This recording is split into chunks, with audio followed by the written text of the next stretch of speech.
Hello and welcome to Healing the Shaman's Way. I'm your host, Dr. Norman Wilson. I'm going to talk about something that has been bothering me again lately, and that's the whole issue of the discrimination that is going on in our country and the United States and in the world. There's no question in my mind that we're living in a tumultuous time. It's demanding and claiming the attention of religious leaders, doctors, psychologists, psychiatrists, counselors, as well as those in the supportive medicine, and that means me. I am a shaman. I am not a Native American. I was, however, trained by a Mi'kmaq Indian healer back in the 1940s in Quebec Province, Canada.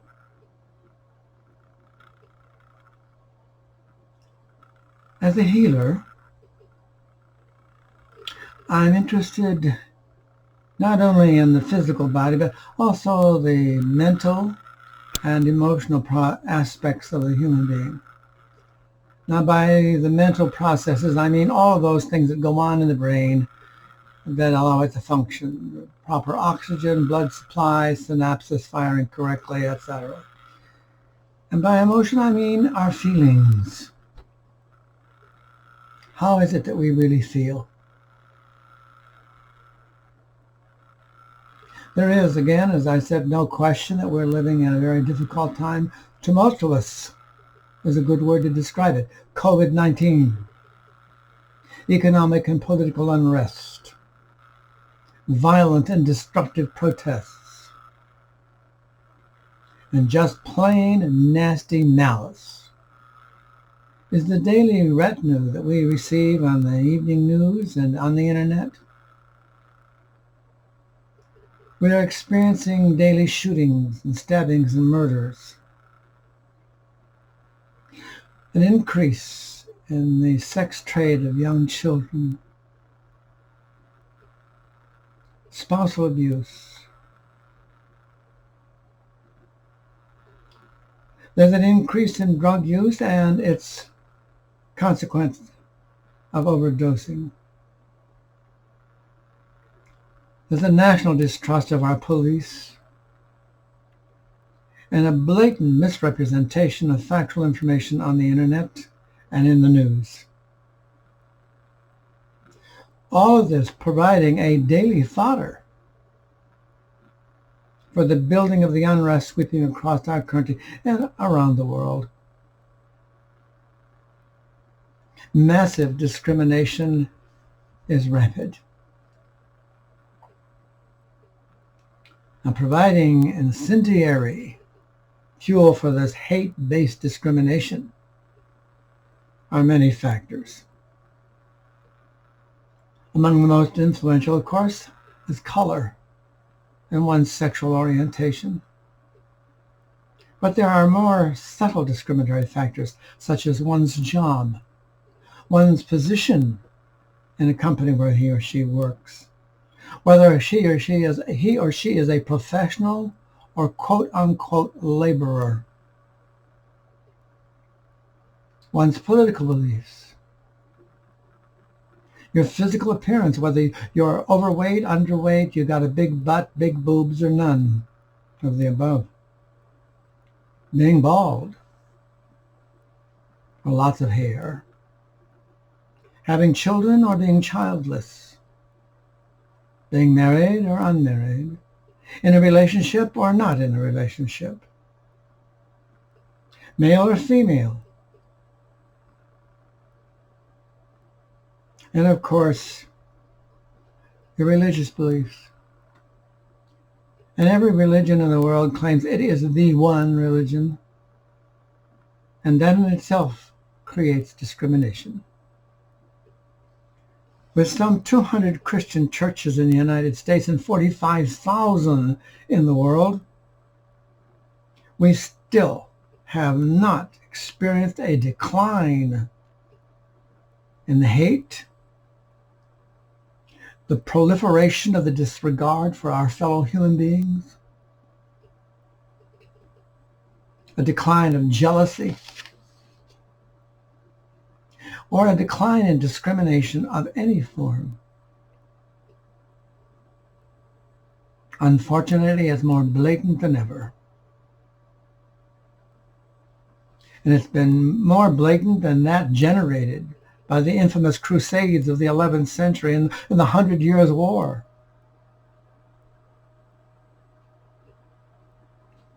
Oh, I am not so naive as to believe that we can love one another, or for that matter, that we can even like one another, and I have said that before. Unfortunately, it is simply not a part of our human nature to do so. And like other animals, we are survivalists most of the time.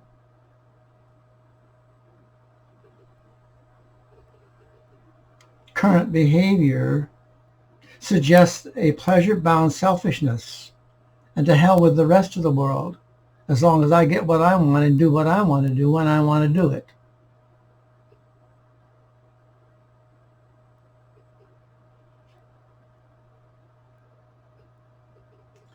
Do I believe, no, do I feel that there is any hope for a civilized world, or is it in a decline? And if I do believe so, what can be done about it? What can you do to help bring about an end to the discrimination, the hate that has become a regular routine in our lives? I would like you to stop and take a look at yourself in the mirror. Oh, any mirror will do. Doesn't have to be a fancy one. Look at that face. Study it carefully. In my case, you see all the wrinkles. And of course, the balding of the head. At the same time, I want you to understand that there has never been another face that looks like that in the entire history of humankind. There has never been another you. You are unique, as is everyone else in the world. Even so-called identical twins are not really identical. There are differences.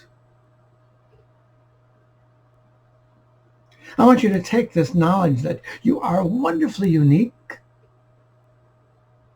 and apply it to your immediate neighbor and the person down the street or across the hall in the apartment building you live.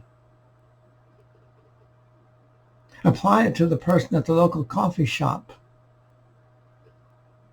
the clerk at the checkout counter in your grocery store, the young man or the young woman that delivers your pizza to your door.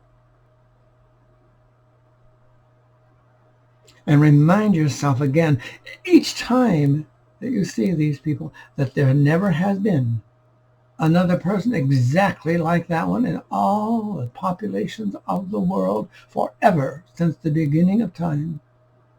That's pretty magnificent. That's pretty damn wonderful.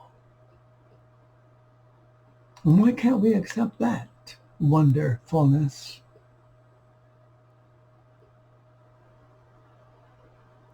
If we take the time to view each person as a unique individual, a unique jewel, if you will,